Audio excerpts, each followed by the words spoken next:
Chapter 21. Re-examining our attitudes to weight. Regardless of what your body weight is, in order to fast successfully as a Muslim, you need to start making some changes to the judgments you make about yourself.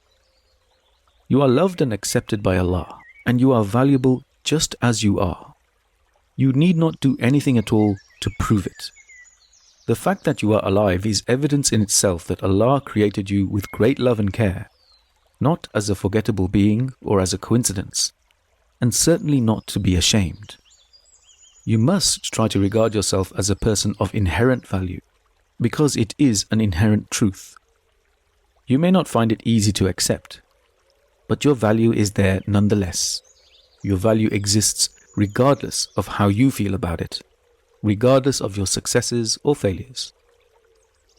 You are also loved by Allah for the efforts you make, not for the results. We make efforts, but the results are up.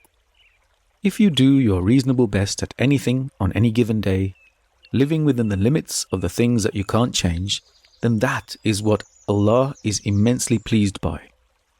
You can help yourself by setting goals, because goals make it easier to know what you're aiming for whilst you make your efforts. But the efforts are what count. Self-acceptance means you understand that even when you don't like something about yourself, you still accept it. Acceptance doesn't mean agreement, it just means acknowledgement. It's like someone who doesn't like the weeds in their garden, but accepts that the weeds are part of their garden. There's no use feeling ashamed of things which are yours. Many of them are the very things that lead you to make good changes. Self-acceptance takes away unnecessary misery and frees up energy to make changes in a calmer and more sympathetic way. Success comes more easily with self-acceptance. Do not associate happiness with weight, because this is simply not true, other than in a very superficial and temporary sense.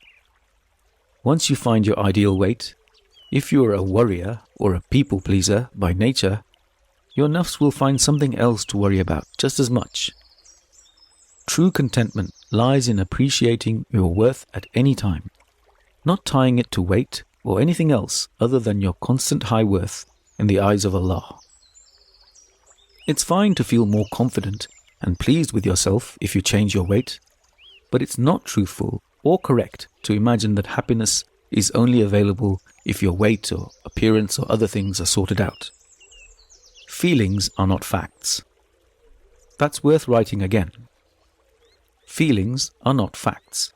They are merely guides, sometimes helpful, but often exaggerated, often wrong, and sometimes just purely random and irrational.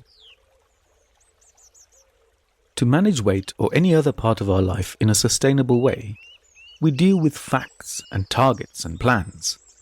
These things come from the heart and intellect, not from the nafs. The nafs must certainly be kept satisfied and listened to, but it doesn't get to lead us. We are Muslims. We think and decide things from the wisdom that comes from facts and emotions together, and deciding what is best according to our experience, our ideas of what makes a good person, and our religion. We are people of the heart. We are people who reflect. So let's look at what the Islamic mindset, the Tayyib way, really offers.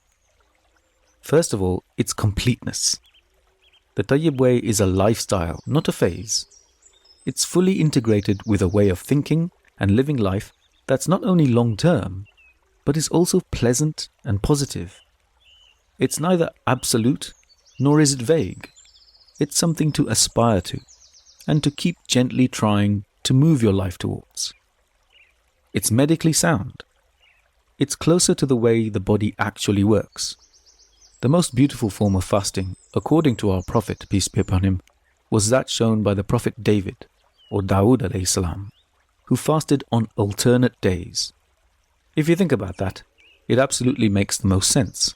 It's a perfect switching between being in a build-up state and a fat-burning state. But we are granted a favor by Allah and invited only to fast in Ramadan, and if we wish to, twice a week. It still works. The Tayyib way is universal and free. It's compatible with the whole world. It doesn't require special foods or recipes. It's far less wasteful. It's also free of charge. It saves money for most people doing it. Processed foods and snacks are more expensive in the long term, particularly if we overindulge in them. Buying more Tayyib foods may be a little bit more expensive in the short term, but the savings are made up in terms of eating less overall and spending less on junk food. Put simply, in the end, quality is cheaper than quantity. Finally, the Tayyib way is of course close to deen and well-being. It's connected deeply to teachings and practices that help to build positive character and good mental well-being, fighting mental and physical disorders related to poor weight management and difficulty controlling impulses.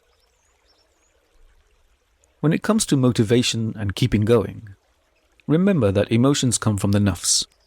It's fine to feel bad if your weight is far away from what it should be, but you must accept yourself as you are. You're a decent person who listens to moderate feelings and uses them, but doesn't listen to extreme emotions because those just cause paralysis and hopelessness. Feeling bad in a measured amount is a natural emotion. It's a motivational force, meaning it helps you to feel uncomfortable enough to start making changes. That's good motivation. It's also useful towards the end of any task. When you are trying to get close to your goal and we've just got a few hard yards left to go. And of course, when you reach your goal, emotions of celebration and happiness are totally appropriate in helping to reward the nafs and give yourself joy and celebration as a result of your efforts. However, motivational emotions are not so useful in the middle part of any long-term task. It is better not to rely upon emotions on their own to maintain your efforts. What's more useful? Commitment. Maintenance of effort is a calm process, better served by commitment. Commitment is from the heart and the intellect. The heart is your center of wisdom and judgment, and the intellect is where you can calculate and plan and compute. The heart keeps the bigger goals and higher purpose in mind, and the intellect keeps focus on the practical steps to take, setting goals and making decisions on an everyday level. Commitment doesn't go up and down because it comes from stable parts of the mind. It's a steady and humble servant, which is there for you every morning, the more you remind yourself and keep clear what you're hoping to do. Keeping track of your results is useful, but don't become obsessed with them, otherwise you're serving the nafs rather than the intellect. Allah asks you to do your reasonable best to honor your commitments, so rely on your commitment. When things go wrong, make calm adjustments, no dramas. Commitment is independent of how you feel. End of chapter.